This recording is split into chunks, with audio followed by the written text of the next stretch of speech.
trago doce, trago presentes. O que eu recebo? Isso aqui. Tá certinho? Aqui tá meio torto aqui assim, é normal? É porque na hora não tá funcionando também, não. Ah, então tá bom. Então, não tá. Na hora que eu joguei o dedo ficou retinho. Ah, então tá. Então beleza. Sucesso total.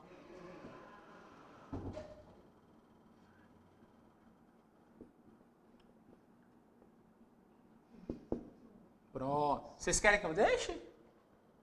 Ah, você tanto faz, se você quiser pagar. Não, a aula é de vocês. E aí, Davi, você deixa? Por quê? 8 dias? Muita pressão. Professor, você só vai ficar bonitinho, deixa, que o negócio aqui. Né? Então, pronto.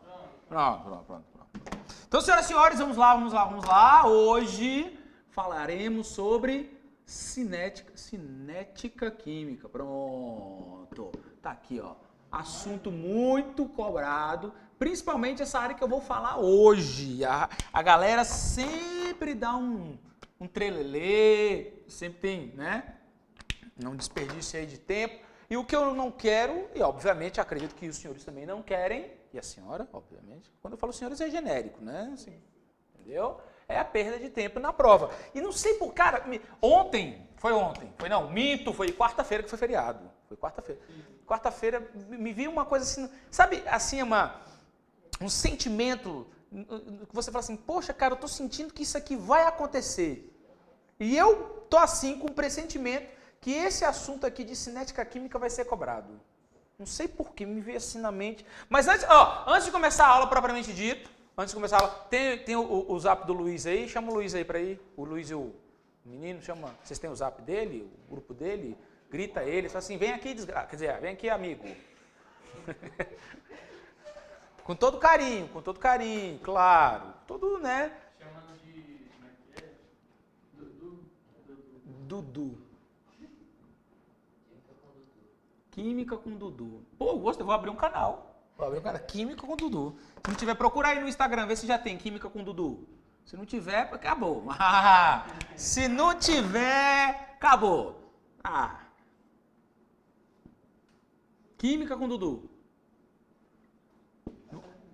Tem? Calma, professor. Não tem, não. Ah, tem. Tem? Tem. Bota o lixo. Não. Ah, professor, não é tão popular não, se quiser plagiar. Não gosto de plástico também não. Já até apaguei. Ó, eu ia abrir um canal no Instagram em sua homenagem. Química com Dudu. Ué, porque não abriu Já tem. Vamos denunciar a conta dele. Dudu com a química. Vamos derrubar a conta do cara. Vamos derrubar a conta do cara. Dá nada. Pô. Vamos denunciar como spam.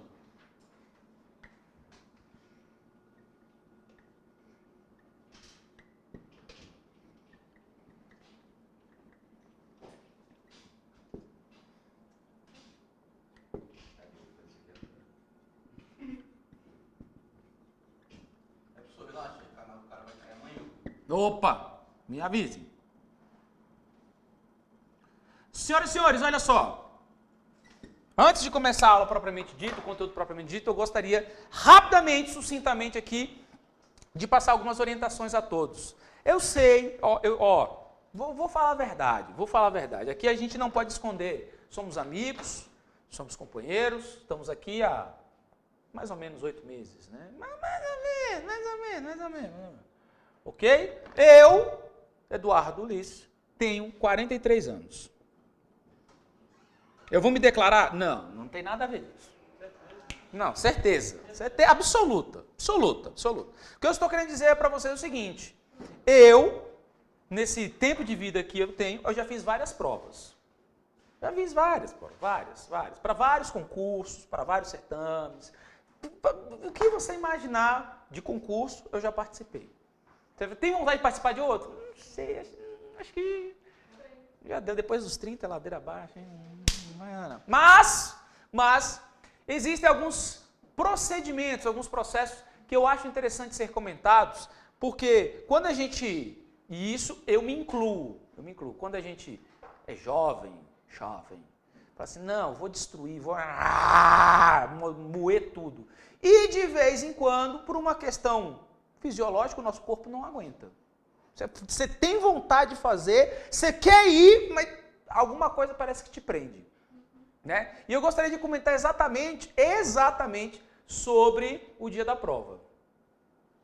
Né? Às vezes a gente pensa assim, não, eu estou preparado, vou chegar lá e vou moer, vou acabar com todo mundo. Isso pode deixar comigo. Eu acredito em você, mas se você não tiver pelo menos um pouco de estratégia, organizar como fazer a prova, organizar o seu tempo, né? A sua metodologia de fazer a prova, de vez em quando você tem vontade, mas não tem a técnica, e aí dá errado. Isso, por exemplo, vou dar um exemplo clássico para vocês. Isso a gente observa muito nas lutas marciais. Eu faço jiu-jitsu. Você vê um faixa branca, ele tem disposição para matar todo mundo. Ele quer balançar e você olha assim. Não é assim que luta.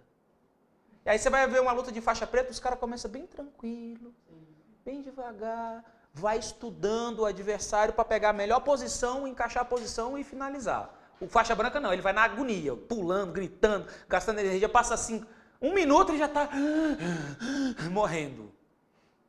A mesma lógica, o mesmo raciocínio. Bem provavelmente, eu não vou generalizar porque toda generalização é boa, mas bem provavelmente algumas pessoas estejam assim, já começando a ficar ansiosas. Prova.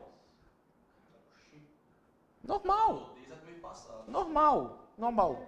Então, nessa última semana, a gente está sexta-feira, a próxima semana é a última semana, vai vir a prova. Nessa última semana, tente não se cobrar tanto. Eu tenho que passar, eu tenho que estudar, eu vou comer os livros, eu vou virar a noite estudando. Não, esse momento agora é o momento de você refletir, como é que vai ser a minha estratégia de prova? Então, dia de química, física e português. Por qual matéria que eu vou começar? Se você perceber, desde agosto, eu estou dando dicas aqui para vocês. O que mais cai em matemática? Cai isso, polinômio, lembra que polinômio cobra isso? Português, tem tantas de gramática e tantas de literatura. Química, essa questão aqui vai cair na prova. Né? Então, tenta. Cada pessoa é o seu universo, o seu mundo. Tenta montar um esquema que você acha que é o melhor para o dia da prova. Para quê? Exatamente para você não ficar angustiado, para você não ficar desesperado. Eu já dei dicas para ele, química. Qual é a minha sugestão? Comece pelas questões teóricas, que é rápido de responder, e depois vai para a questão de cálculo. Porque se você começar pela questão de cálculo e não der certo, tu já perdeu aí uns 15 minutos, uns 10 minutos, aí já fica desesperado. Já fica naquela agonia. Então, tenta começar pelas questões em química, pelas questões de teoria, que a gente já viu aqui que é fácil. Quando cai teoria, você fala assim, Eduardo, só isso? Não tem mais nada para falar. É isso mesmo. A mesma coisa, estratégia de resolução de prova. No dia da prova, por incrível que pareça, leva mais de uma caneta. Se uma falhar, e aí? Você pode... Fiscal, me arranja uma caneta. Aí o cara, aqui ó, tem uma caixa de caneta. Então, leva mais de uma caneta, né? Não dá sorte pro azar. A mesma coisa, estamos em Brasília. Ontem, pelo menos para mim, estava seco para danar. Leva uma garrafinha de água. Né? Garrafinha de água, cara, seco para danar. A mesma coisa, a gente sabe que pensar muito, qualquer exercício físico ou mental gasta energia. Gasta-se energia. Você cansa, fica muito tempo inclinado com a cabeça, de vez em quando dá uma dorzinha aqui, você levanta rápido, você fica meio tonto. Tenta levar um chocolatezinho, um batom. Chocolate. Assim, passou 2 horas, deixa eu repor a energia aqui que eu já gastei. Entendeu? Isso parece não fazer diferença, parece ser besteira, isso não conta de nada, mas na verdade conta. Mesmo porque a gente não pode perder tempo. Se você levar uma garrafinha, em vez de, não sei como, cada pessoa é cada pessoa, mas você pode beber a água daquela garrafinha e nem precisar sair para a prova, ou sair da prova para pegar água. Você já está ali aproveitando o seu tempo, entendeu? No dia da prova, eu, por exemplo, meu amigo, Se eu almoçar o almoço tradicional, hoje, por exemplo, o meu almoço foi arroz, feijão, carne de porco, salada e de sobremesa um quebra-queixo. Adoro. Meu irmão, 30 minutos depois eu já estava assim, ó. A mesma coisa. Você vai almoçar, pô, você almoça, o clima tá seco e quente, você come aquela rabada, né? Você vai chegar na prova, você vai ficar, puta, velho, meu Deus do céu, cara, que é isso? Porque é uma digestão complicada fazer essa digestão. Quanto mais a carne tem gordura, maior a dificuldade da digestão. Então, no dia da prova, tenta comer um frango grelhado, né, um peito de frango, arroz, muita salada. Pô, professor, isso não me alimenta. Beleza, aumenta um pouquinho a quantidade de salada, não tenta comer carne gordurosa, não. Senão, na hora da prova, você vai, putz, eu não estou conseguindo pensar, eu estou meio sonolento aqui. Parece que eu estou enrolando, mas eu percebi, nos vários anos que eu fiz concursos, eu percebi que quando eu mudava a minha alimentação no dia, quando eu me planejava, levava água, eu via que o desempenho na prova era melhor. Talvez seja uma questão psicológica. Eu falei, não, me preparei, estou preparado e ó, vou mandar ver. Quando eu não me preparava, chegava desesperado no dia da prova, comprava caneta no local, né, ofegante, eu via que não me saía muito bem. Talvez isso seja da minha personalidade. Cada caso é um caso. Mas tenta se organizar nessa semana para você dormir bem, tentar tirar um pouco esse nervosismo. Eu acredito que todo mundo tem nervosismo no dia da prova. Uns têm mais, outros têm menos, mas o nervosismo aparece. Entendeu? Então tenta essa semana se organizar, não mudar a rotina. Eu vou vir para o curso, vou chegar em casa, vou descansar, entendeu? Para quando chegar na prova você está disposto, você está preparado. E repito, aqui em Brasília, como está seco, você já deve ter percebido, à tarde dá aquela moleza. Você fica, poxa, meu Deus do céu, que moleza. Esse clima aqui, seco para danar, não estou me aguentando. Então, tenta fazer isso. É uma sugestão minha para você conseguir fazer melhor a prova, para você conseguir se desenvolver melhor na prova. Como eu disse, parece enrolação, parece que eu não estou querendo dar aula, mas não é isso. É a preocupação mesmo da última semana. É o nervosismo. Você vê que muitas pessoas, às vezes, né, dependendo da ocasião aí, não gostam de conversar, gostam mais de se isolar, né, ou fica muito alegre e tudo mais. Nada contra, mas isso é um indicativo de nervosismo para a prova. Entendeu? Então, essa é a minha sugestão para você, essa é a minha sugestão para ver você se dar bem na prova. Às vezes, o psicológico influencia muito. Tem gente que é preparado para a guerra, tem gente que é mais assim, cara. Né? Por exemplo, eu conheci um casal que o cara conseguia dever R$1 milhão no banco e estava sossegado. Não, porque ele era engenheiro, ele pegava empréstimo para construir casa. Então, ele construía a casa e só conseguia pagar o banco quando as casas fossem vendidas. Então, ele fica devendo no banco. Aí ele se estressava? Não. Quanto você está devendo? 2 milhões. Quanto? 2 milhões. Ué, cara, você está bebendo uma cerveja aqui? Ah, rapaz, relaxa. Talvez ele teria fingindo, mas eu não percebi esse fingimento. Já a esposa dele, se devesse R$10 no banco, Ave Maria. E isso, eu não estou sendo machista, isso também vale para homem. Tem pessoas que quando fica... você pode ver, tem pessoas que falam assim, não consigo ficar devendo. Recebeu a conta vai vencer dia 10 de outubro. Ela paga hoje. Porque não gosta de ficar devendo. Mas você não está devendo, só vence dia 10. Não, mas eu não consigo ver conta. Tem gente que é assim, agoniada. Então, pensa bem, tenta fazer essa programação nessa semana para você, para quando você chegar na prova, você chegar tranquilo, né? Ter aquele momento nervoso do início da prova, mas conseguir deslanchar, né? Se hidratar muito bem, comer uma comida saudável para não pesar no dia da prova. Se você já sabe o seu local de prova, tenta chegar cedo para não ficar angustiado. Exemplo clássico. Você olha no jornal, prova do Enem. A pessoa chega atrasada, agoniada. Eu acho que se a pessoa chegar nessa angústia toda, para ela, né, se centrar, começar a pensar nas questões da prova, eu acho que tem mais dificuldade. Esse é o meu ponto de vista. Então chega mais cedo, né? Você sabe que aqui em Brasília, de vez em quando, algumas regiões aqui geram um certo trânsito, é difícil de se locomover e tudo mais. Então chega um pouquinho mais cedo, não custa nada, vai conhecer seu local de prova, né? Já prometi e vou cumprir, vou tirar fotos.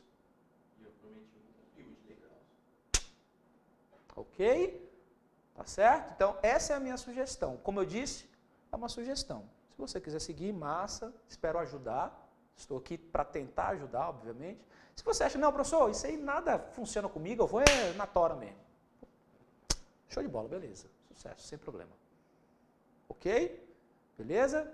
Tá? Porque eu não quero, já que a nossa aula na próxima semana vai ser na prévia, vamos dizer assim, eu não quero ficar, ai, vamos lá. Não, quero que você relaxe. Que você, professor, estou tranquilo, massa, já tem uma ideia do que vai ser cobrado, então vamos sossegar. Beleza? Show de bola? Sucesso? Então, olha só. O assunto que eu vou abordar hoje, o assunto que eu vou falar hoje é exatamente sobre cinética química, em específico sobre a lei da velocidade. Questão batida na prova. Questão batida. Quando ele vai cobrar cinética química, é comum, é tradicional ele cobrar essas questões ou esses quesitos de lei de velocidade ou lei da ação das massas. Alguns autores chamam de lei de ação das massas. Só para a gente recordar aqui e você não se perder e você entender como que a gente chega a esse raciocínio. Então eu tenho a cinética química que ela estuda, além da velocidade, os fatores que influenciam na velocidade. Então veja bem, qual ou como são as formas de calcular a velocidade de um processo? Como que normalmente nós usamos, né, a matemática para nos auxiliar no cálculo da velocidade do processo? Basicamente, existem três maneiras de calcular a velocidade de um processo e, em específico, eu vou falar dessa aqui, ó. Essa aqui que vai ser a importante. Quais são as maneiras ou as formas de calcular a velocidade? Então, eu tenho a velocidade média. Aí, ó, a velocidade média. Eu tenho a velocidade instantânea. Velocidade instantânea. E eu tenho a velocidade relativa. Pronto. Então você sabe que são dessas três maneiras ou dessas três formas que nós calculamos a velocidade. E para todas elas existe uma equação matemática que descreve esse processo. Por exemplo, velocidade média. Como é que a gente calcula a velocidade média? Velocidade média vai ser a variação da concentração dividido pela variação do tempo. Sucesso total. Velocidade instantânea. Velocidade instantânea vai ser a velocidade igual a constante de velocidade vezes a concentração dos reagentes. Tá aí, ó. Show. Tá? E a velocidade relativa é uma velocidade comparativa. Então você vai ter lá, né? A velocidade do objeto A dividido pelo seu coeficiente é igual à velocidade do objeto B. Quando eu falo objeto, é uma substância, né? Dividido pelo seu coeficiente, que é igual à velocidade de C dividido pelo seu coeficiente e assim sucessivamente. Tá? Como eu disse, como eu falei, eu quero focar aqui, ó. Focar bem aqui, a velocidade instantânea. O que é a velocidade instantânea? Ela é calculada sendo a constante de velocidade vezes a concentração dos reagentes. E aí, neste caso, usando desta equação, eu posso chegar a cálculo da lei da velocidade das reações ou lei da ação das massas. Tanto faz. Isso aqui, ó. Lei da velocidade das reações, ou também chamada, ou também conhecida como lei da ação das massas.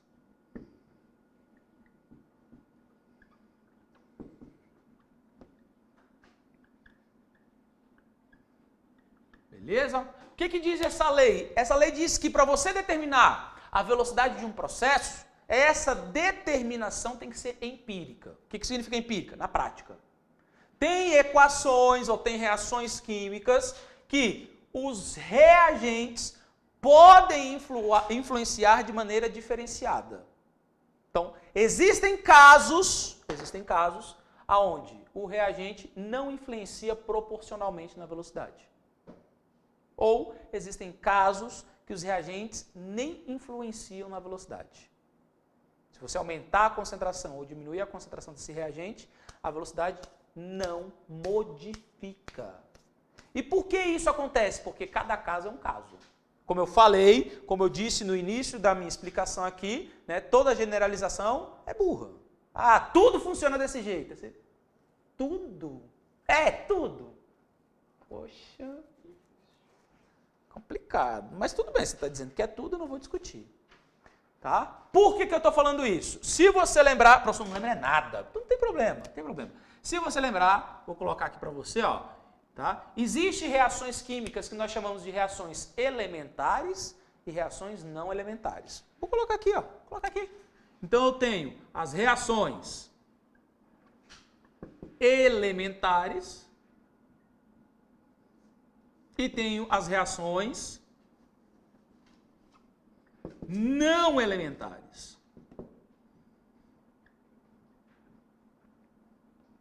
Pronto, para não ter dúvida.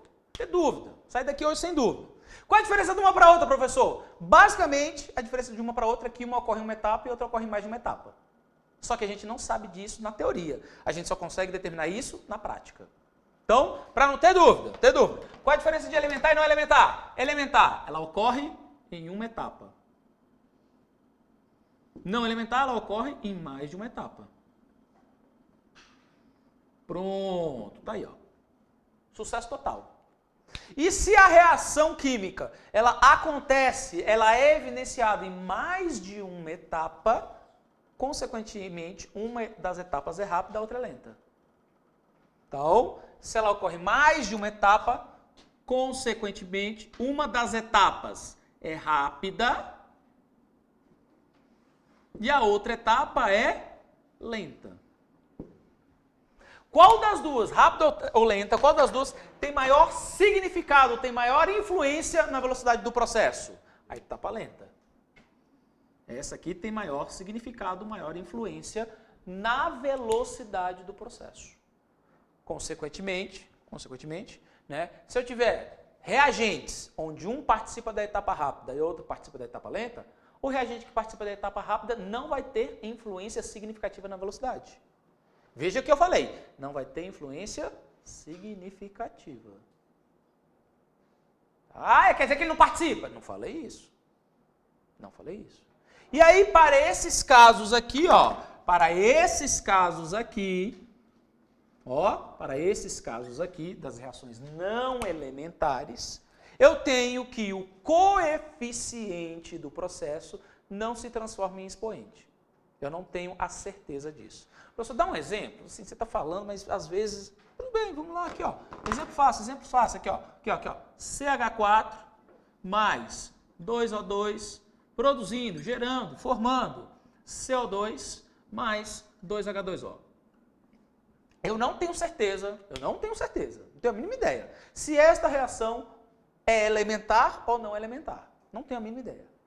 Se por acaso ela fosse, se por acaso essa equação aqui fosse elementar, pronto, aí. Se por acaso ela fosse elementar, eu usaria a equação direta. Velocidade é igual a constante de velocidade vezes a concentração dos reagentes elevado aos seus respectivos coeficientes. Então, se ela fosse elementar, a lei da velocidade, a equação da velocidade ficaria velocidade igual a constante de velocidade vezes a concentração do CH4 vezes a concentração do O2 elevado ao quadrado. Como eu disse, o coeficiente se transforma em expoente. Agora, se essa equação for não elementar, o que eu posso escrever é velocidade é igual a constante de velocidade vezes a concentração de CH4 elevado a x vezes a concentração de O2 elevado a y. Mais nada eu posso falar. Mais nada eu posso dizer. Tá? Os expoentes poderão ser qualquer valor. Pode ser 0, pode ser 1, Pode ser fracionário, pode ser meio, pode ser qualquer um. Aí você vai falar, professor, então como que eu determino, como? De que forma eu determino isso? Esses coeficientes gerando expoentes na equação da lei da velocidade. Você determina isso experimentalmente. E eu já fiz isso em laboratório. Você determina experimentalmente, você faz experimentalmente. E nessa determinação, você compara as velocidades alterando as concentrações. E ó, eu já falei isso, tenho certeza que eu já falei isso, mas eu vou repetir. E eu vou dizer quando que eu falei isso. Eu falei isso em leis ponderais. Só para você ver como eu lembro. Na matemática, comparação é uma divisão. Vou dar um exemplo. Mesmo exemplo que eu dei quando eu falei de leis ponderais. Mesmo exemplo, mesmo, idêntico. Falei assim, ó, hipoteticamente, eu, professor Eduardo, ganho por mês 20 mil reais. Meu irmão do professor Eduardo, ganha 5 mil reais. 20 é maior que 5. Agora eu vou comparar o meu salário com o salário do meu irmão. Quantas vezes a mais eu ganho com o meu irmão? 20 dividido por 5. Então, quando eu monto a lei da velocidade, o que eu vou fazer? Eu vou comparar essa equação matemática numa condição com a mesma equação matemática em outra condição. E nessa comparação de uma condição com a outra, eu divido uma pela outra. Dividindo uma pela outra, eu vou saber quantas vezes aumentou ou quantas vezes diminuiu. Então, bem simples, bem trivial, nada de extraordinário, nada que você já não tenha visto. Nada que você já não tenha visto. Ó. Como que eu faço essa comparação e como comumente aparece aí na sua prova. Você pode ver essa lista aí, que nessa lista, basicamente, todas as questões é baseado nisso. Baseado nisso que eu estou dizendo. Tá? Você tem lá a reação hipotética, né? Azinho, azão, mais Bzinho, Bzão, produzindo Czinho, Czão. Hipotético. E aí você tem dados empíricos, valores numéricos, né? Da concentração de A, porque tem que ser do reagente, né? Não pode ser do produto. A concentração de B e, consequentemente, a sua velocidade. E aí você tem um experimento 1, você tem um experimento 2 e você tem um experimento 3. E aí o que você vai fazer com a concentração dos materiais? Você vai alterar. Altera as concentrações, consequentemente você altera as velocidades. Então, sei lá, vamos colocar assim, ó, 1, 2, né? Aqui fica 1, 2, 1, por exemplo, e a velocidade, né? Sei lá, 4, 8, 4. Inventei agora, né? Hipoteticamente. Tá? Como eu falei, quando eu quero comparar, eu pego um e divido pelo outro. Então, por exemplo, eu vou comparar a etapa 2 com a etapa 1. Ou, se você quiser, a reação 2 com a reação 1. Tanto faz. Tudo bem? Aí o que acontece? Nessa comparação, se você dividir 1 por 1, dá 1.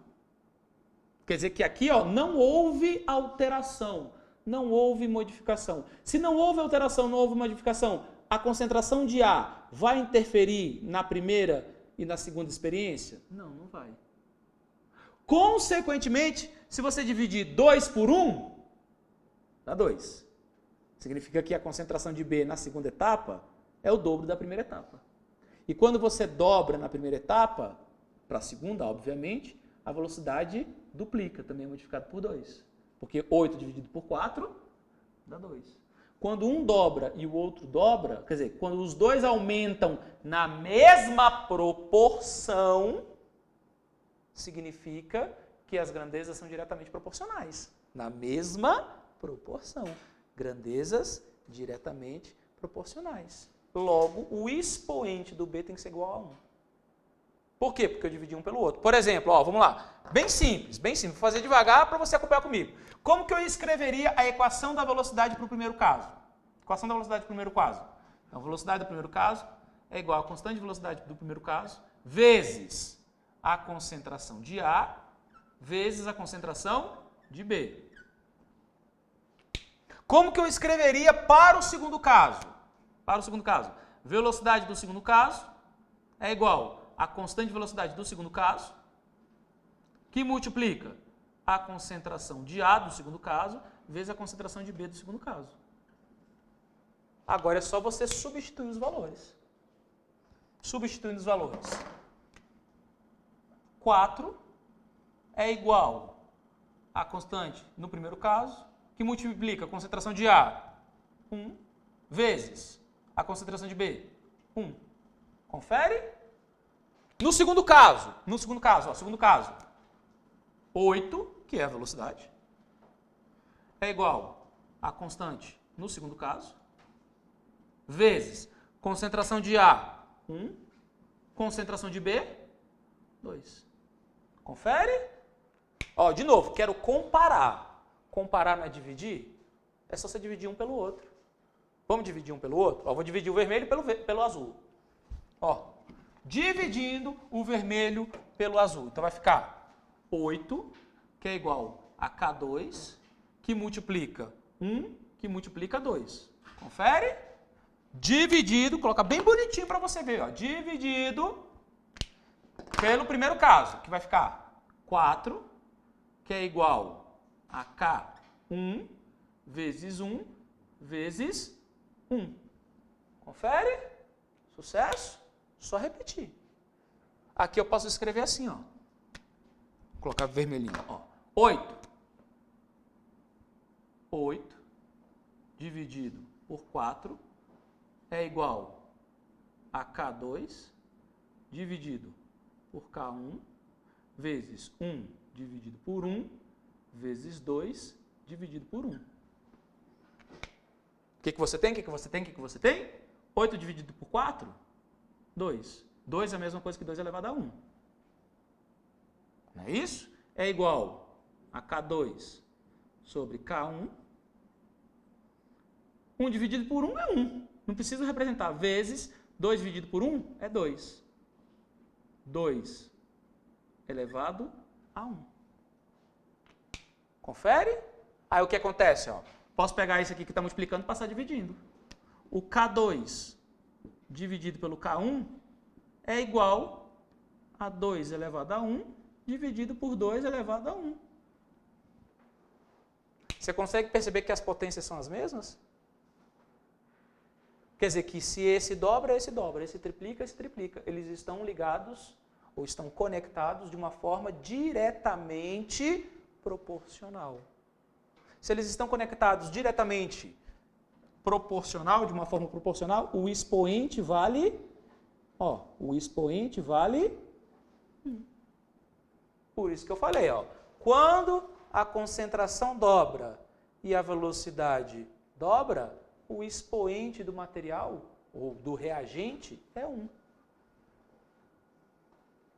Agora, se esse quadruplicasse e esse dobrasse, o expoente dele seria 2. E assim sucessivamente. Para você saber ou descobrir o expoente, é só dividir um pelo outro. Quando você dividir um pelo outro, você sabe qual é o expoente. Agora, por exemplo, se esse dobrasse e a velocidade não fizesse nada, ó, compara o 1 com o 3. O que aconteceu do 1 para o 3? A concentração de A dobrou. A concentração de B manteve-se constante, então B não influencia, que nem eu fiz ali. B não influencia da 1 para 3, mas do A dobrou. E quando a concentração de A dobrou, a velocidade não mudou. Então o expoente de A vai ser 0, porque ele não interfere na velocidade. Se eu dividir um pelo outro, você vai ver que vai dar 0. Ok? Então, muita atenção nisso, porque parece ser besteira. E é comum, é tradicional, é clássico na prova da SPSEX ele cobrar isso. Tudo bem? Alguém tem alguma dúvida? Alguém não entendeu? Alguma coisa ficou obscura? Nada?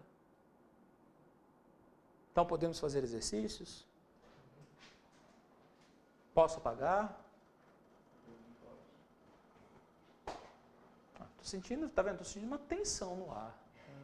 Estão olhando assim. Né?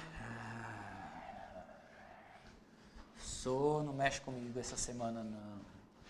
Para eu matar um não está causando nada. Vamos lá, enquanto eu estou apagando, eu vou escrever no quadro aí. Dá uma olhadinha na questão de número 1. Questão número 1. Questão número 1. Lê ela aí. Lê e, obviamente, não vou apagar aqui não, porque eu quero que a gente compare os dados que eu falei aqui. Tá bom? Deixa eu só desenhar aqui a questão número 1.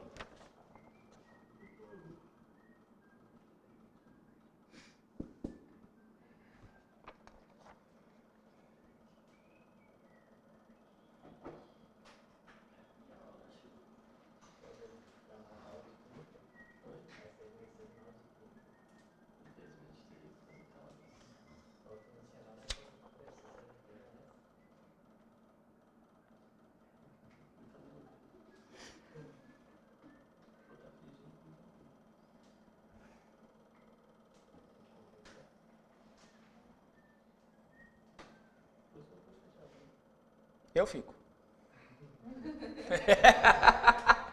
Não, pode ir, meu querido, pode ir, não quero te atrapalhar não. Tem que ir, eu já percebi que normalmente você sai mais cedo, não vou te atrapalhar não. Eu sei que se pudesse você ficaria, eu tenho certeza.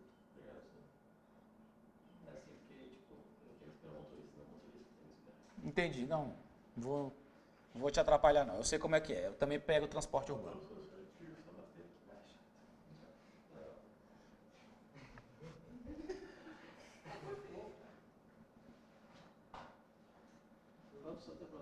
Falou, meu querido. Igualmente, igualmente.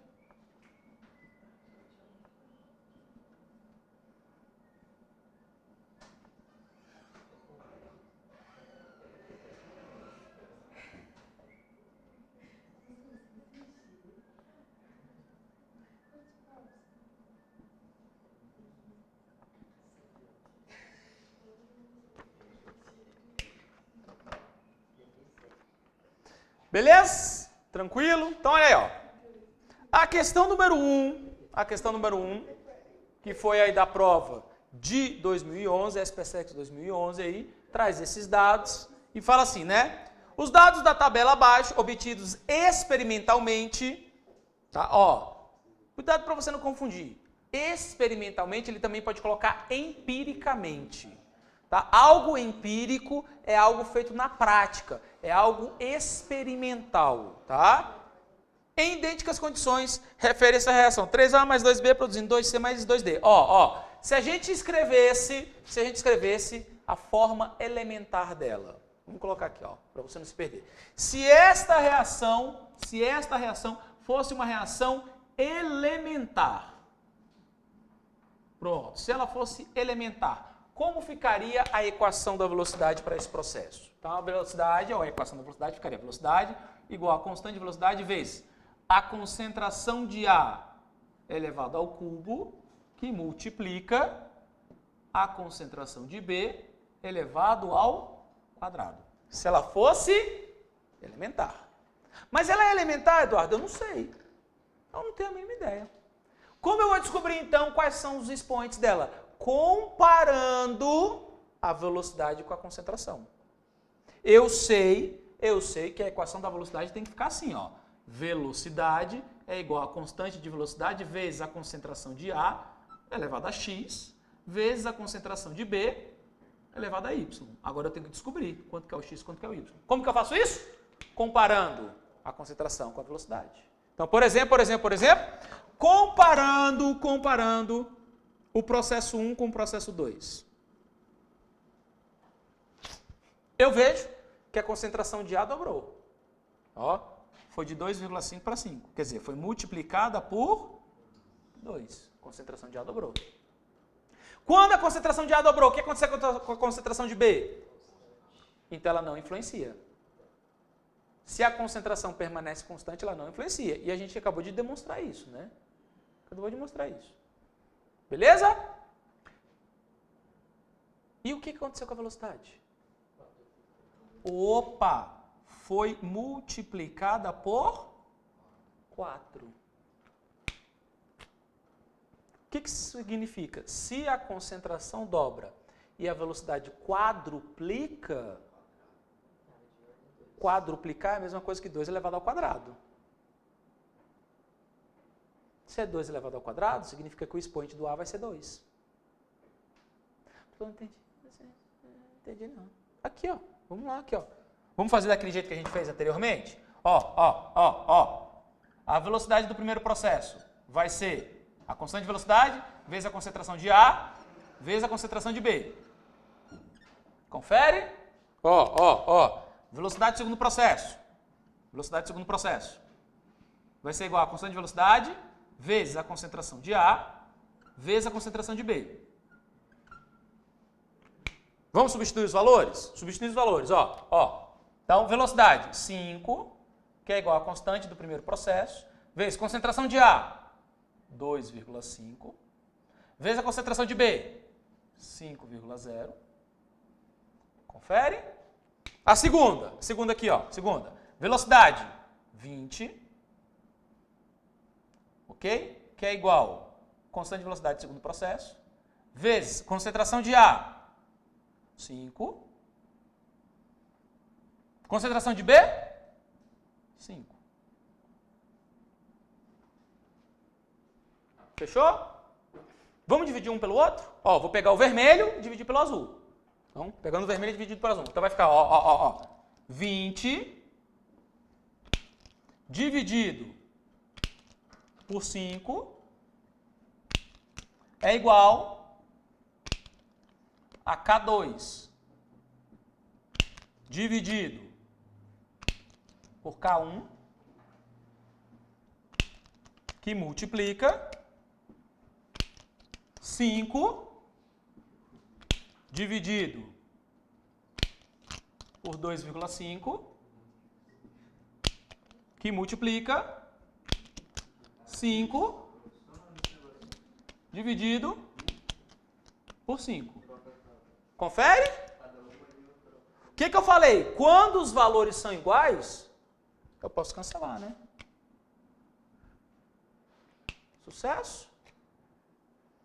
Então vamos lá. 20 dividido por 5 dá 4.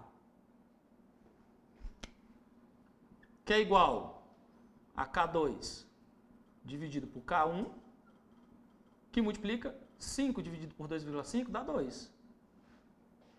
Confere o raciocínio? Ó. Está multiplicando? Passa dividindo. 4 é 2 ao quadrado. Dividido 2 é 2 elevado à primeira, que é igual a K2 dividido por K1. Confere? Ó, aqui ficou ao quadrado, aqui ficou a primeira potência. Lembra que eu falei que quando fica a primeira potência são diretamente proporcionais?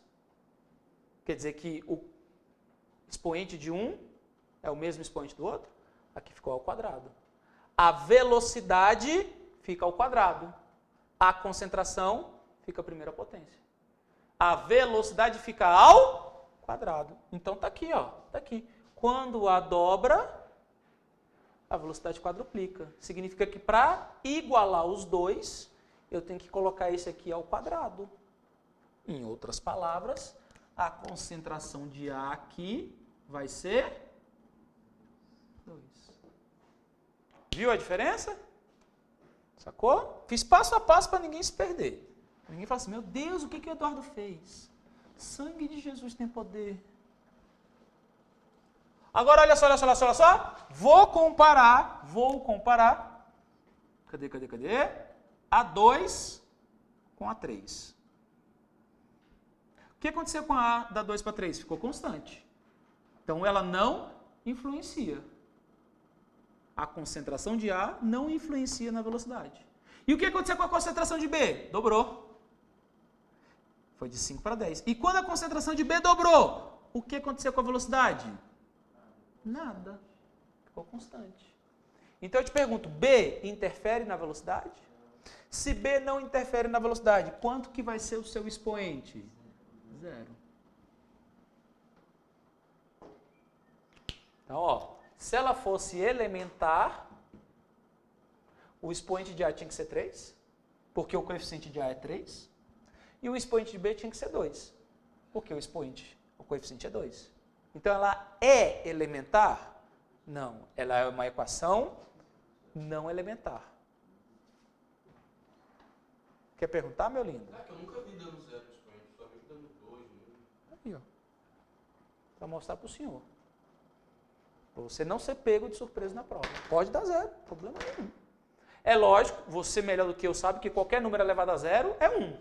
Eu poderia muito bem, sem sombra de dúvidas, eu poderia escrever assim, ó, V é igual a K vezes a concentração de A elevado ao quadrado e não colocar nada do outro lado. Isso aí é só quando a concentração não interfere. Né? Isso, só quando a concentração interfere. Mas cuidado, por exemplo, ela pode dobrar e a velocidade dividir por 2. Aí é 1/2. Sacou? Beleza? Feito essas considerações, ele pergunta, né? Baseando-se na tabela, são feitas as seguintes afirmações. Primeira afirmação, a reação é elementar? Acabamos de ver que não. Professor, tem uma lista aí pra mim? Ué, eu coloquei uma aí pra você, não coloquei não? Não, mas se eu for ficar sem lista, eu pego outra lá com a Marilu.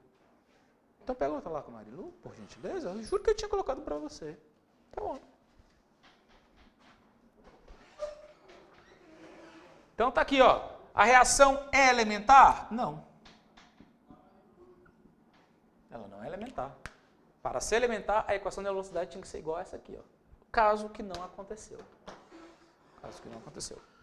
2. Então, elevado a 0 não é elementar? Como é que é? Não entendi sua pergunta, perdão.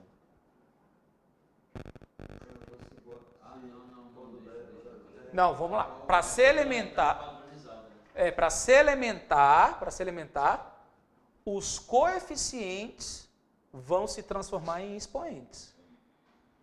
Aqui os coeficientes vão se transformar em expoentes. Como eu descobri isso? Comparando, fazendo experimentalmente.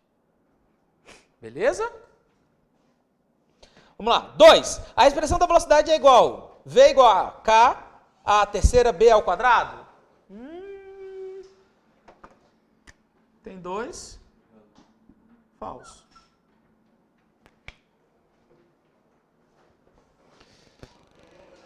3. A expressão da velocidade da reação é V é igual a K vezes A ao quadrado, B elevado a 0. Ó. 3. Verdadeiro. 4.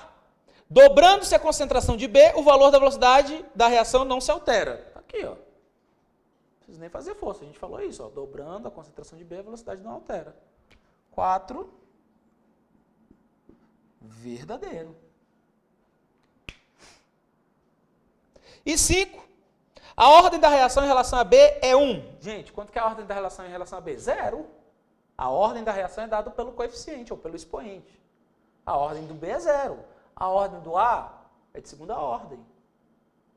A ordem global é só você somar os expoentes, que continuará sendo de segunda ordem. Então, o item 5 aqui é falso. Então, estão corretos 3 e 4, não é isso? 3 e 4, resposta letra D de dado. Tranquilo? Beleza? Falem comigo. Digam alguma coisa. Sem falar alguma coisa. Digam alguma coisa, De boa? Vamos fazer outra? Bora. Então, olha aí, ó. Eu vou apagar aí o quadro, bonitinho. A gente vai dar uma olhadinha na questão número 4. Questão 4, SpaceX 2018.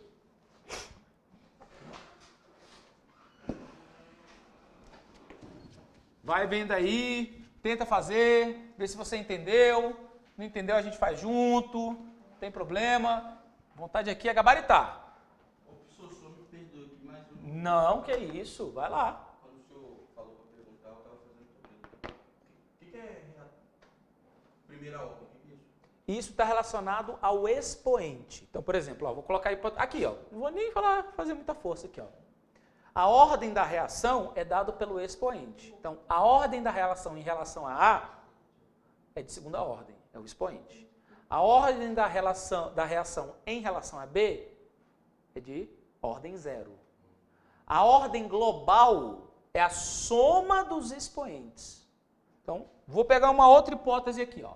Então, vamos supor que apareça assim, V igual a constante de velocidade vezes a concentração de A elevado a 1 vezes a concentração de B elevado a 2 vezes a concentração de C elevado a 3. Pronto. Bem bonitinho. Qual é a ordem da reação em relação a A? Primeira ordem. Qual é a ordem da reação em relação a B? Segunda ordem. Qual é a ordem da reação em relação a C? Terceira ordem. Qual é a ordem global? É só você pegar e somar os expoentes.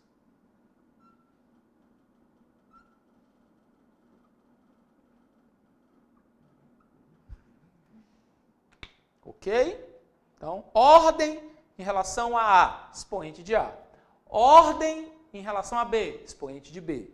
Ordem em relação a C, expoente de C. Ordem global, soma os expoentes. E operante. Sucesso!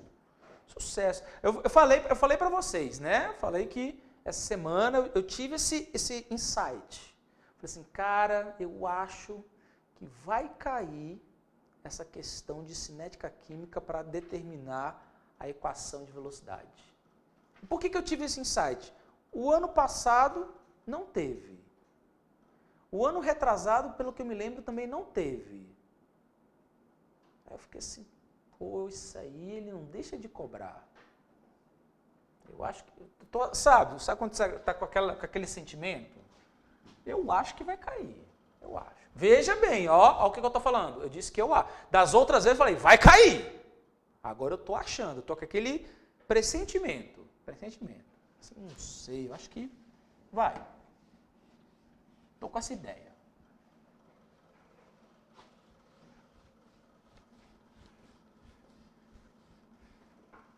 Vamos lá, então eu falei a questão número 4, não foi isso? Dá uma olhadinha aí que eu vou escrever aqui.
Beleza? Sucesso? Olha o que ele diz aí na questão número 4. O estudo da velocidade das reações é muito importante para indústrias químicas, pois conhecê-la permite a proposição de mecanismos para uma maior produção. A tabela abaixo apresenta resultados experimentais. Você está conseguindo perceber? A gente fez a questão número 1, ele disse dados experimentais. A gente está fazendo a questão número 4, novamente ele está falando de dados experimentais. Quando ele fala isso, gente, indicativo de que ele quer que você descubra a lei da velocidade, que ele não tem certeza se a reação é ou não é elementar. Aí eu vou continuar. A tabela abaixo apresenta os resultados experimentais obtidos para um estudo cinético de uma reação química genérica elementar. Aí você fala assim, pô, reação química genérica elementar. Então, os expoentes, né, vão virar os coeficientes. Né? Olha os coeficientes, alfa, beta e x. Ah, não adiantou nada. A partir dos dados experimentais apresentados na tabela, pode-se afirmar que a expressão da equação da lei da velocidade para essa reação química será. Então, ó, eu já sei que a lei da velocidade envolve os reagentes. Então, a velocidade é igual a constante de velocidade vezes a concentração de A elevado a alfa, vezes a concentração de B elevado a beta, vezes a concentração de C elevado a x. Que x bonitinho. Tá? Só que quanto que são esses valores? Para descobrir esses valores, eu tenho que olhar para a tabela. Só que cuidado, cuidado. Ele tentou te confundir. Ele colocou os 3 primeiros valores em potência de 10 a menos 4 e a última em 10 a menos 3. Sugestão? Bota em 10 a menos 4. Então, vai ficar 16 vezes 10 a menos 4, para você ter título de comparação. Então, cuidado com isso. Ele tentou te pegar, falando, vou testar ele. Tá pensando aqui, bichinho. O que eu faço agora? Comparo as várias equações, ou os vários experimentos, mantendo 2 concentrações fixas e alterando uma. Então, por exemplo, ó, do primeiro para o segundo experimento, concentração de A dobrou. Só que a concentração de B e de C se manteve constante. Então, eu estou avaliando apenas a influência de A. De 0,1 para 0,2 dobrou. De 4 para 8, dobrou. Quando um dobra e o outro dobra, significa que o expoente da concentração vale 1. Confere? Beleza. Vamos lá, ó. Agora eu vou comparar o 1 com o 3. A concentração do A manteve-se constante. A concentração do B dobrou. E a concentração do C manteve-se constante. Então é o B que está influenciando. Da 1 para 3, a concentração dobrou. Quando a concentração dobrou, a velocidade de 1 para 3 dobrou. Então o expoente de B aqui também valerá, também será 1. Por último agora, eu vou comparar a 1 com a 4. Ó, da 1 para 4, concentração de A manteve-se constante. Concentração de B manteve-se constante. Concentração de C dobrou. E quando a concentração dobrou, a velocidade, ó, de 4 para 16, vezes 4, quadruplicou. Se a concentração dobra e a velocidade quadruplica, significa que o expoente aqui valerá 2. Sucesso? Show de bola? Então, tranquilidade total. Qual vai ser a equação da lei da velocidade para este processo descrito na questão 4 da SPSEC de 2018? Letra A de amor. Sucesso total, tranquilidade total, felicidade total, gabarito na prova total. Pressentimento muito bom. Ok? Falem comigo. Sucesso. Yes. Posso apagar? Pode. Então, ó, vimos na minha definição que calculamos a cinética química, né? Estuda o cálculo da velocidade, né? Bem como os fatores que interferem na velocidade. E aí você há de lembrar comigo que basicamente existem dois fatores, vou até dividir aqui, ó. Existem dois fatores que nós temos que saber muito bem para o dia da prova. Sério? Sério? Quais são esses fatores que nós temos que saber para o dia da prova? São eles: os fatores necessários para a ocorrência de uma reação, para a ocorrência da reação,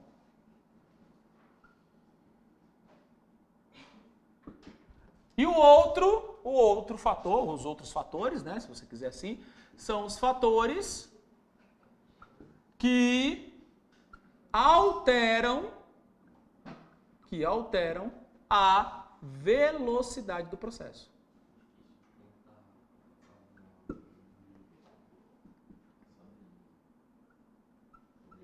E ó, vou destacar as palavrinhas mágicas. Destacando as palavrinhas mágicas. Fatores necessários. Aqui.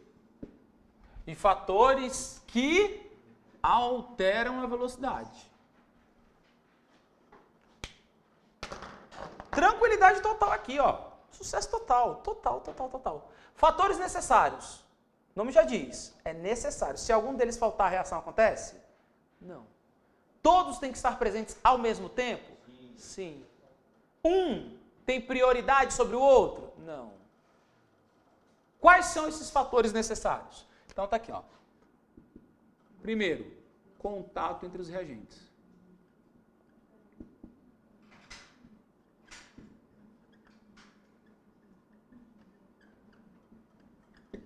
E eu quero mostrar aqui, ó, para você ver. Parece besteira. Assim, não, professor, isso é besteira. Isso aí caiu pro contato. É só um encostar no outro. Tá bom.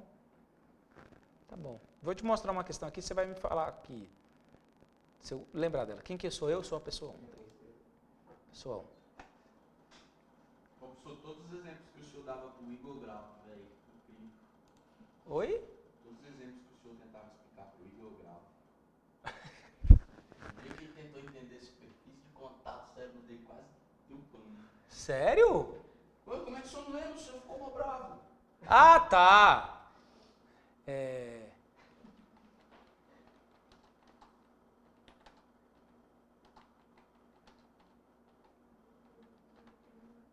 Deixa eu ver se eu acho aqui.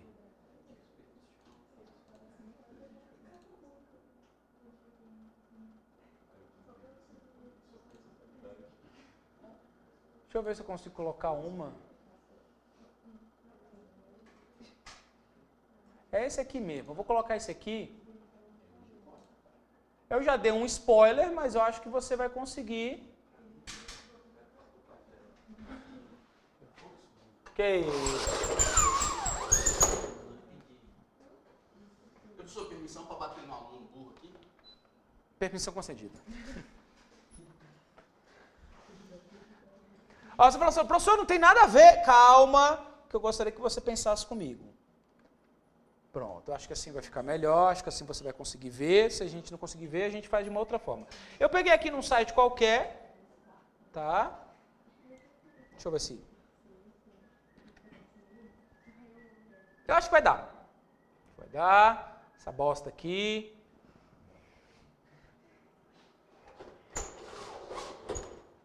Vocês estão conseguindo ver? Mais ou menos? Vamos lá. Quer dizer, uma coisa, né? Dá pra ver. Vai ler? Ó, antes que vocês me perguntem, é uma questão do Exame Nacional do Ensino Médio, questão do Enem, tá? Que gerou muita polêmica. Essas questões, não dá para responder, que inferno. Enfim, peguei, porque foi a primeira a estar aí presente aí pra gente ler. Ele fala assim, ó, utensílios de uso cotidiano e ferramentas que contêm ferro em sua liga metálica tendem a sofrer um processo corrosivo. corrosivo?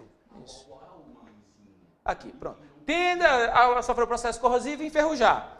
A corrosão é um processo eletroquímico e, no caso do ferro, ocorre a precipitação de óxido de ferro 3 hidratado, substância marrom pouco solúvel, conhecida como ferrugem. Esse processo corrosivo é, de maneira geral, representada pela equação química. Olha aí a equação química. Ferro reagindo com oxigênio, reagindo com água, produzindo óxido de ferro hidratado, que tem a coloração marrom, que nem lhe disse no enunciado. Tudo bem? Tranquilo? Aí ele vem aqui, ó. Não precisa nem fazer força. Uma forma de impedir o processo corrosivo. O processo corrosivo é uma reação química. Eu estou querendo impedir que a reação aconteça. Eu estou querendo impedir que a reação ocorra. Que a reação aconteça. Qual é a reação, professor? Qual é a reação? Está aqui, ó. A reação é ferro reagindo com oxigênio, reagindo com água, produzindo ferrugem. Qual, forma, qual maneira de impedir o processo? Qual a maneira de impedir que o ferro se transforme em ferrugem? Letra C, professor. Renovar sua superfície polindo semanalmente? Evitar o contato de utensílios com calor, isolando termicamente? Impermeabilizar a superfície, isolando-a de seu contato com o ar úmido?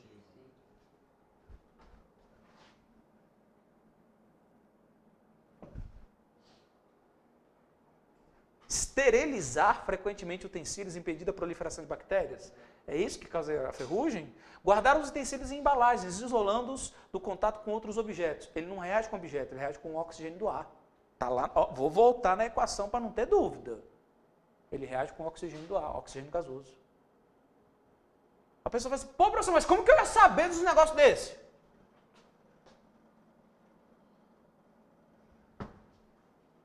Contato.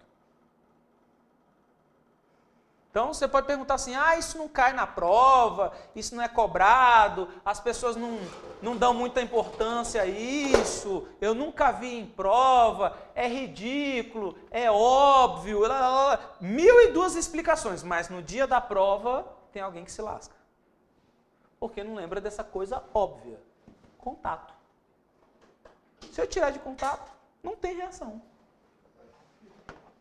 Ok? Beleza?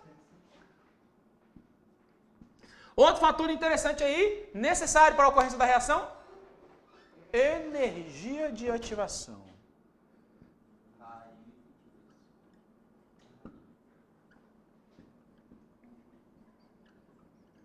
Tá aí, ó.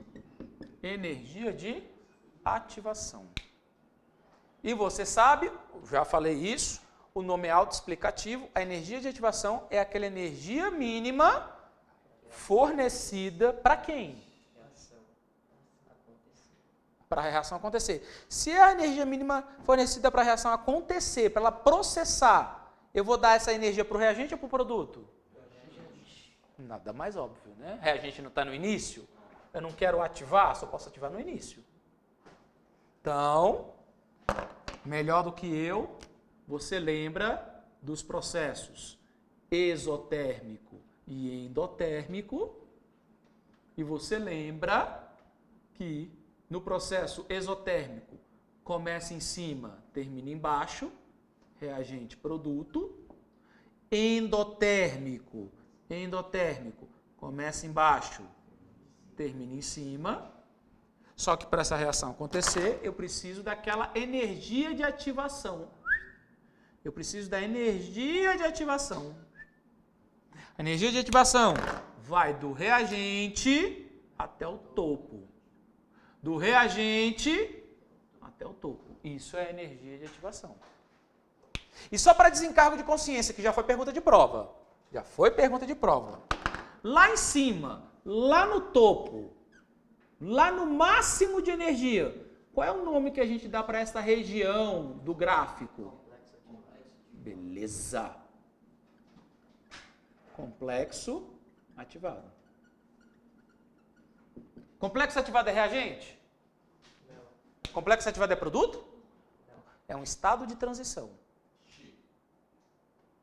Nesta região, ligações antigas estão sendo quebradas e ligações novas estão sendo formadas. Não é nem reagente, nem produto. Por favor. Vamos lá. Outro ponto fundamental aí, ó. Outro ponto fundamental, afinidade química. Afinidade química. E você há de lembrar que afinidade está relacionado com interação. E a interação ocorre no que a gente chama de sítio ativo. E quem vai ser o sítio ativo? Comumente, o sítio ativo são os grupos funcionais.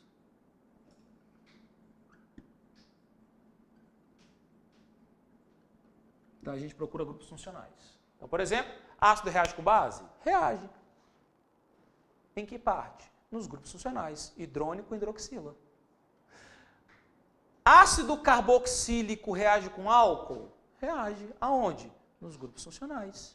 A carboxila do ácido carboxílico reage com a hidroxila do álcool. Reação de adição. Reação de adição. Quem reage? Os grupos funcionais. Ó, reação de adição. Hidrogenação, halogenação, hidrohalogenação, hidratação. Grupos funcionais, hidroxila e hidrônio da água, por exemplo, reagindo com a insaturação. Sítio ativo, grupo funcional. Professor, se não tem sítio ativo nem grupo funcional, eu tenho que forçar. Eu tenho que fazer aparecer a afinidade. O processo é forçado. Dá um exemplo, reação radicalar. Na reação radicalar, eu forço a aparecer grupo funcional. Ou eu forço a aparecer sítio ativo. Quem é o grupo funcional do sítio ativo? O radical. Ele é o sítio ativo. Ok? Então, a afinidade está relacionada com a interação. E a interação ocorre no sítio ativo. Lembre-se disso.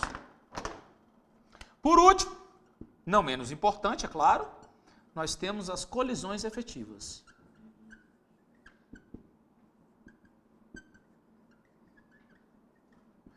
Que no meu entender, não sei ao seu entender, mas no meu entender, segue a mesma lógica da energia de ativação. Como assim a mesma lógica? De entendimento. É autoexplicativo. O que é uma colisão efetiva? É uma colisão entre duas moléculas e nessa colisão entre as duas moléculas vai ocorrer a formação do produto. Por isso que é chamado de colisão efetiva. Toda colisão é efetiva? Não. Tem colisão que não é efetiva. Por isso que você já viu, principalmente em reações de estequiometria, de cálculo estequiométrico, que tem reações que têm rendimento. Rendimento de 80%. Por que teve rendimento de 80% se tinha contato, energia e afinidade? Porque nem todas as colisões foram efetivas.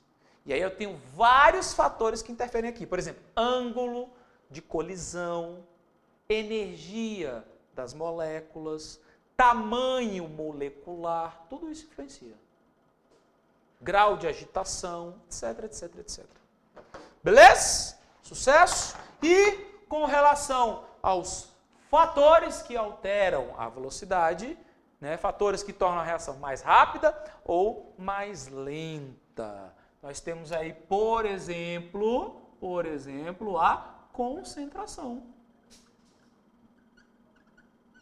A concentração influencia na velocidade? Altera a velocidade? Com certeza. No entanto, que eu mostrei hoje, as 2 ou 3 equações que calculam a velocidade envolvem concentração.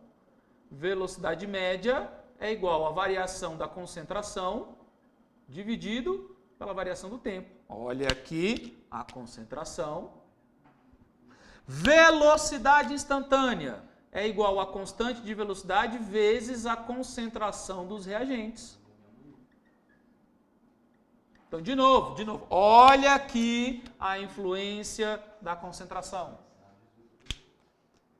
Então, concentração influencia na velocidade? Sim. Lembrando, ó, antes que você me fale, mas professor, você não explicou agora que tem condições, tem ocasiões onde a concentração não influencia na velocidade? Tem condições e ocasiões, mas isso eu só determino experimentalmente. Você tem toda a razão. Genericamente, olhando para as equações, eu percebo que a concentração tem influência. Casos de exceção, a concentração não influencia.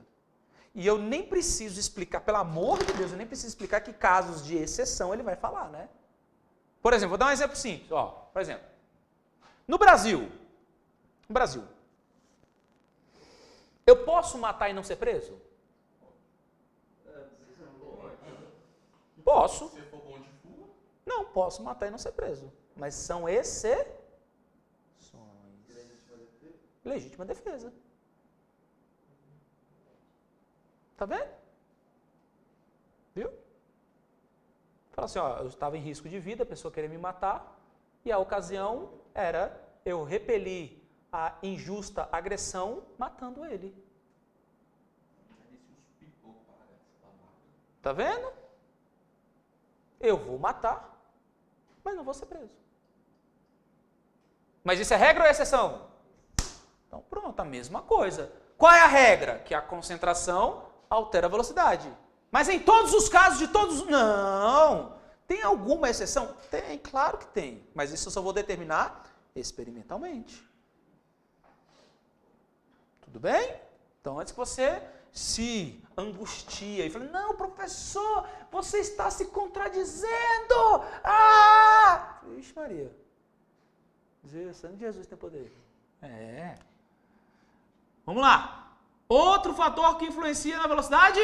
Temperatura. Por que a temperatura influencia na velocidade? Ué, você melhor do que eu sabe. Temperatura é uma medida de grau de agitação das partículas. Se eu aumento a temperatura, as partículas ficam mais agitadas. Se elas ficam mais agitadas, aumenta a frequência de colisões. Aumentando a frequência de colisões, consequentemente, eu vou aumentar a frequência de colisões efetivas. Isso é fato. Logo, a reação tem a tendência de aumentar a velocidade. Ok? Então, aumentou a temperatura, a velocidade aumenta. Diminui a temperatura, a velocidade diminui. É diretamente proporcional? Só consigo determinar na prática. Só consigo determinar na prática. Mas eu sei que tem influência, que altera a velocidade. Como, de que maneira, de que forma, diretamente, exponencialmente, logaritmicamente? Só na prática. Professor, mas tem como a temperatura influenciar exponencialmente? Tem. Tem sim, sem problema nenhum. No entanto, que existe uma equação, lógico, você não precisa saber dessa equação, isso é só para nível superior, tudo mais, vou fazer química. Existe uma equação chamada equação de Arrhenius. Lembra do Arrhenius, do ácido base? Ele também veio aqui, ó. Na equação de Arrhenius, ele diz que a constante de velocidade é calculado sendo o número de Euler elevado a menos energia de ativação dividido por R vezes T. R é a constante real dos gases, T é a temperatura. Ok? E aí, consequentemente, se você aumenta a temperatura, eu posso reescrever, se você não está conseguindo visualizar, isso aqui eu posso reescrever assim, né? Constante de velocidade é igual a 1 sobre número de Euler elevado a energia de ativação dividido por R vezes T. O que acontece? Quando eu aumento a temperatura, eu diminuo o denominador do expoente. Isso aqui fica pequeno. Se isso aqui ficar pequeno, o K fica grande. Vou dar um exemplo, ó. Se você não conseguir visualizar, ó. K é igual a 1 dividido, vamos supor que a temperatura é muito grande, então esse número vai ser muito pequeno. E elevado a 0,01. Aqui, a temperatura é grande. A outra possibilidade, K é igual a 1 dividido pelo número de Euler. Aí, se a temperatura é pequena, se o denominador é menor, o numerador, essa divisão vai dar um número maior. E elevado a 1. Aqui, a temperatura é baixa. Não preciso nem fazer muita força e você vai descobrir que esse K é maior do que esse K. O K, por exemplo, vou chamar esse aqui de K1 e esse aqui de K2, hipoteticamente. Só de fazer a conta, você vai descobrir que o K1 K1 é maior que o K2. Então, pela equação de Arrhenius, eu já consigo diferenciar, visualizar que a temperatura influencia exponencialmente. Mas, professor, preciso decorar isso? Não. Como eu disse, a gente usa isso no ensino superior. A gente aprende isso. Tá? Antes, ai meu Deus, eu tenho que decorar mais uma prova, eu vou... Calma. Sem hiperventilação. Tá bom? Sem hiperventilação. Só mostrando para vocês que sim, é possível matematicamente estudar a influência da temperatura. Vou até apagar aqui que eu não quero ninguém ficando desesperado. Ninguém. Tá? Vamos lá. 2.3, atendendo ao pedido do Luiz, superfície de contato.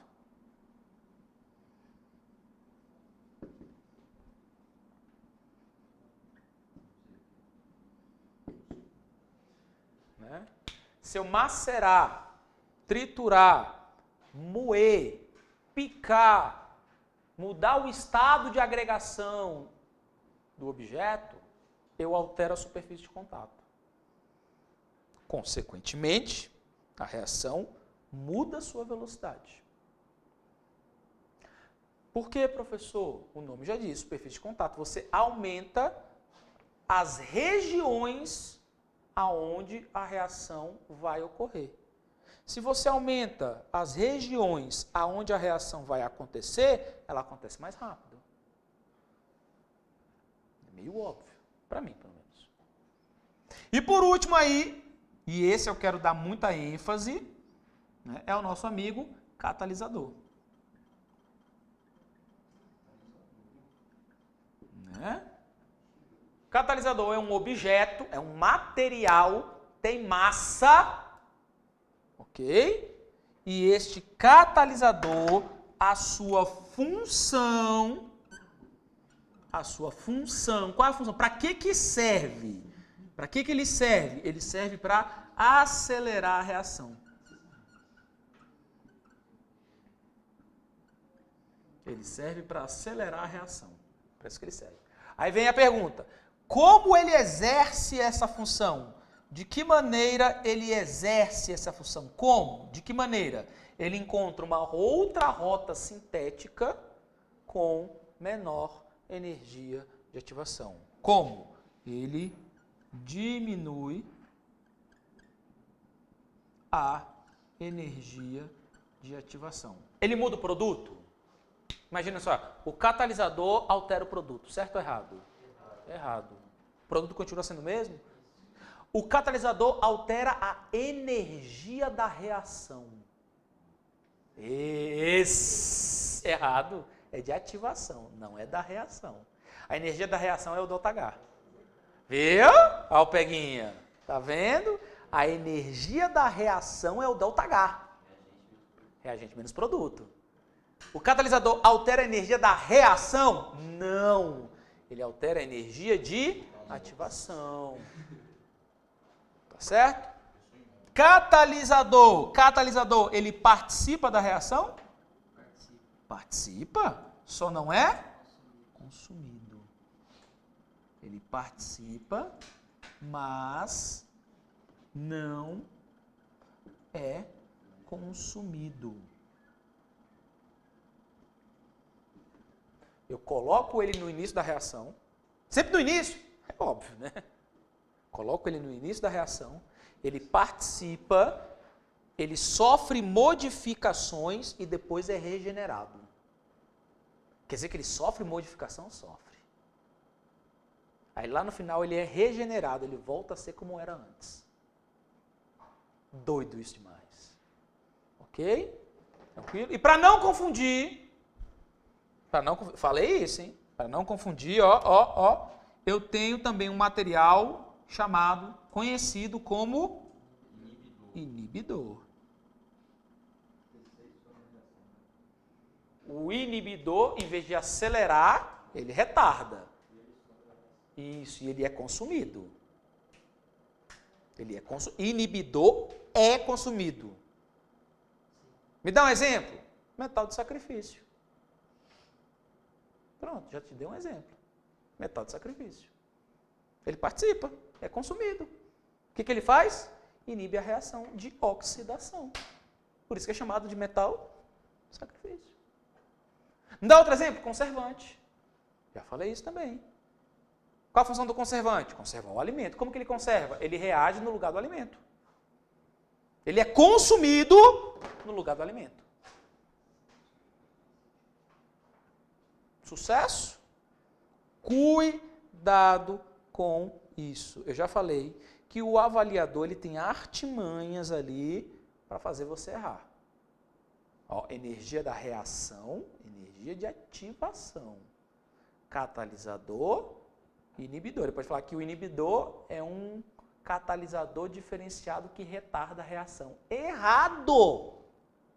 Errado! Inibidor é inibidor, ponto final. Tá? Ficou claro? Sucesso? Show?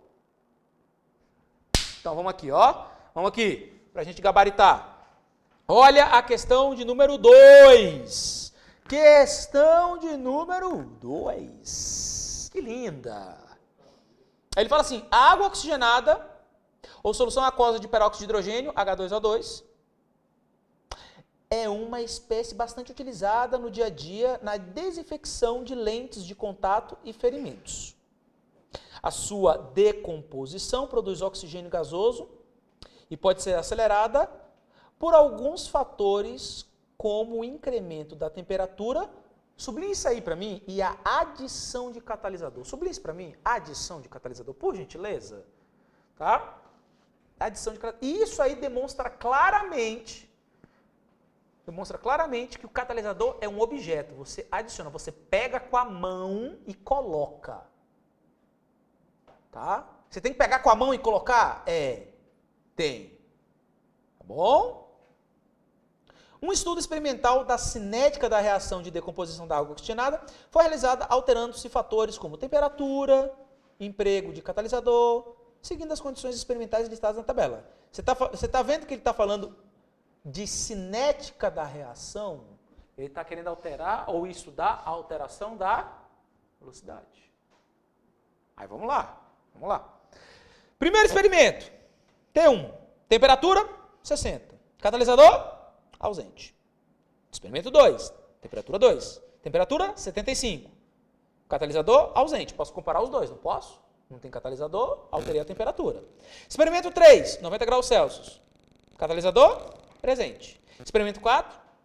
Temperatura, 90. Catalisador, ausente. Posso comparar o 3 com o 4. A temperatura é o mesmo, mas tem ou não catalisador. Aí ele pergunta, analisando os dados fornecidos, assinale a alternativa correta que indica a ordem crescente. Ele quer do menor para o maior. Quem vai ser o menor? Quem vai ter... presta atenção. Quem vai ter tempo de duração menor? O 3. Ele não está perguntando a velocidade. Ele está perguntando o tempo de duração. O experimento 3 vai ser mais veloz? Vai. Por quê? Maior temperatura e presença de catalisador. Se ele é mais veloz, se ele é mais rápido, o tempo de duração é menor.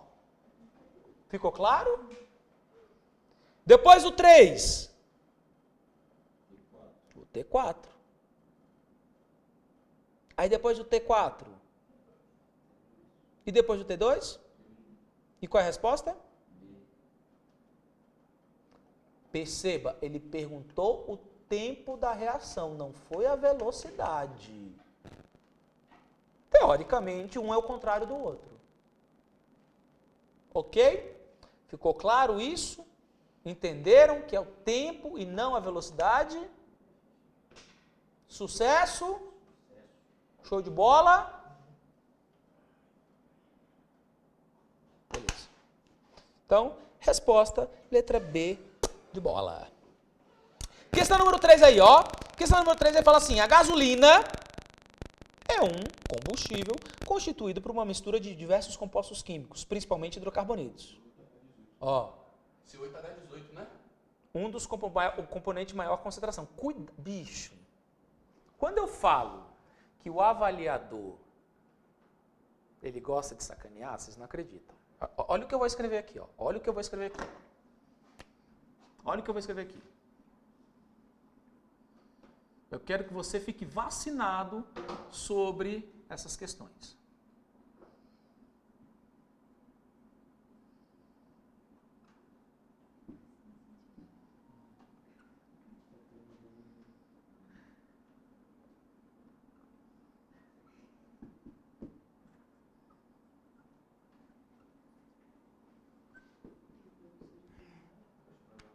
Aí, ó.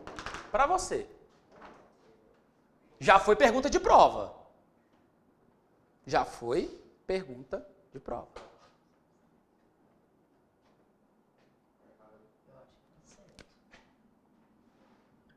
Errado. Professor? Não. Professor? C8H18? Hidrocarboneto. Hidrocarboneto é orgânico. Vamos voltar para o texto?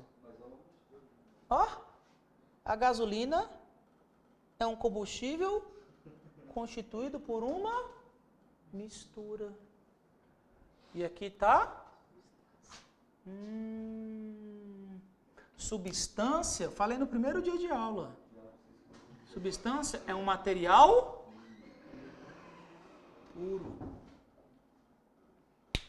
Substância é um material puro. Gasolina é um material puro? É. E vou te falar uma coisa, hein? Vou te falar uma coisa. Teve muito professor que passou o olho e errou.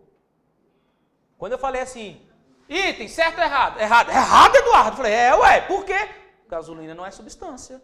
É verdade. Cara, é verdade. É orgânico, eu concordo. É orgânico, mas não é substância, é mistura. Aí a galera falou, é verdade? Vixe, se tivesse sido eu erraria feio. Professor falando isso. Então, ó, presta atenção que o avaliador adora fazer você errar. Adora. Tudo bem? É uma mistura de diversos compostos químicos, principalmente hidrocarbonetos. Esses compostos apresentam volatilidade elevada e geram facilmente vapores inflamáveis. Beleza. Em um motor automotivo, a mistura de ar e vapores inflamáveis da gasolina é comprimida por um pistão dentro de um cilindro e posteriormente sofre ignição por uma centelha elétrica, ou vulgarmente, faísca, produzido pela vela do motor. Pode-se afirmar que a centelha elétrica produzida pela vela do veículo, neste evento, tem a função química de... Qual a função química? Qual a função química da centelha elétrica, da faísca? É o catalisador? Faísca é o catalisador? Você consegue pegar a faísca com a mão e jogar dentro da reação? Acho que não, né? Eu acho que não. Então, a letra A, catalisar a reação por meio da mudança da estrutura química do produto, saindo, contudo, recuperada intacta no final do processo. É isso? Não. Propiciar o contato entre os reagentes, gasolina e oxigênio do ar. É ela que propicia? É a faísca que propicia o contato entre o ar e a gasolina vaporizada? Não. Né? C. Fornecer a energia de ativação necessária para a ocorrência da reação química de combustão. Faísca, né? D. Manter estável a estrutura dos hidrocarbonetos presentes na gasolina. Letra E. Permitir a abertura da válvula de admissão. É ela que permite? Não, é o virabrequim. Virabrequim.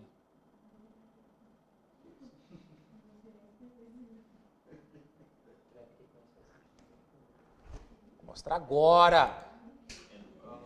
É do carro, claro. Eu tenho certeza que alguém falou isso na aula da escola, eu estava no celular. Ah,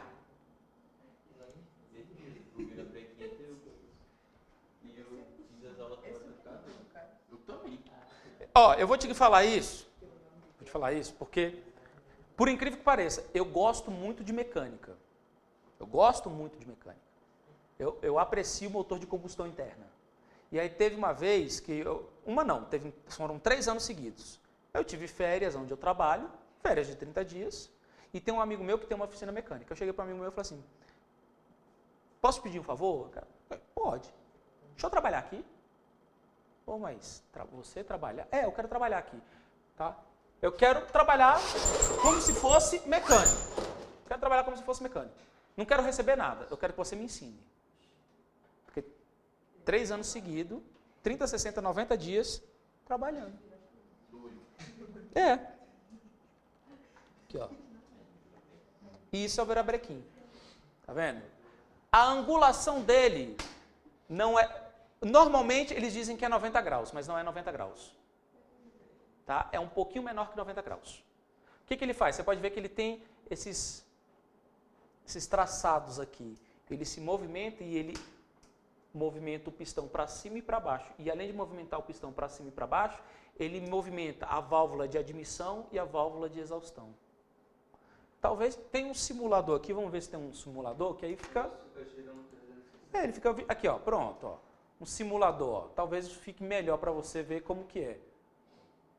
Lindo isso aqui. Isso aqui é o motor desmontado, a gente desmonta e monta. E às vezes é difícil de lembrar como monta, hein? Aqui, ó. Vamos. Será que aqui amplia? Não. Aqui, né?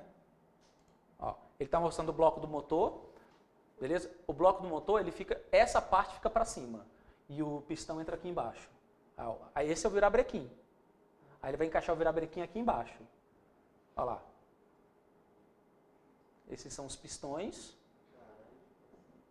Olha lá. Os pistões. Tá vendo? Ele encaixa por baixo. Aí ele encaixa aqui. Aí as válvulas de admissão vão para cima. Aqui é para encaixar o disco de embreagem. Esse aqui é o cabeçote. 4 cilindros. Tá vendo? É o cabeçote. Aqui as válvulas de admissão. Tá vendo? Essas são as válvulas. Isso aqui você dá uma martelada, elas encaixam. Válvula de admissão, ó, 2 de admissão, 2 de exaustão em cada cilindro.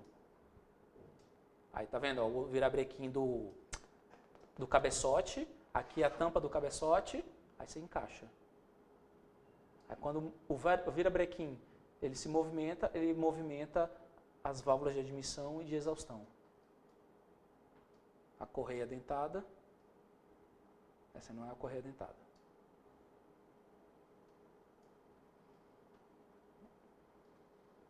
Rapaz, isso aí para você fazer a tampa do cabeçote.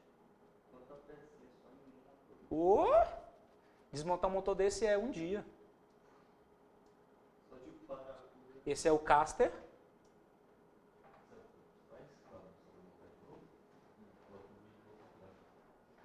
Motor vídeo ao contrário. Mas tu vai ver tu tirando. Certo. O negócio é lembrar de todos os parafusos. Isso aí como é o nome disso aqui? Aquele negócio que dá a partida. Não é vela. Motor de arranque. Não, motor de arranque não. É um motor de ignição, alguma coisa assim. Acho que você precisa trabalhar mais 90 dias. Mais 90 dias lá.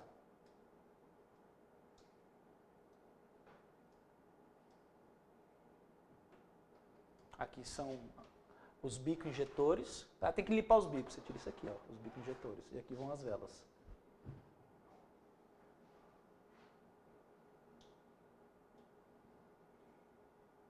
Vendo assim é bonito. Quando você vai para o carro que você abre assim, falei, eita, agora vai.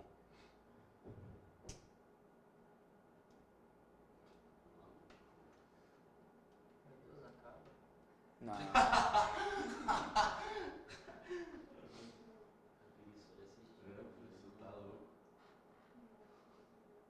Eu perder um parafuso desse aí é doideiro. E tem cara, claro, com a prática, né, que desmonta e monta isso aí, vai juntando as peças, está desmontado. Limpa, olha lá, ó, pronto, ó. Tá vendo? O virabrequim está aqui, ó. E aqui está o virabrequim do cabeçote. Esse virabrequim do cabeçote. Tá vendo aqui, ó? Essas pontinhas aqui, ó. Olha lá, ó. Ela que força isso aqui para baixo. Vai abrir aqui no cabeçote.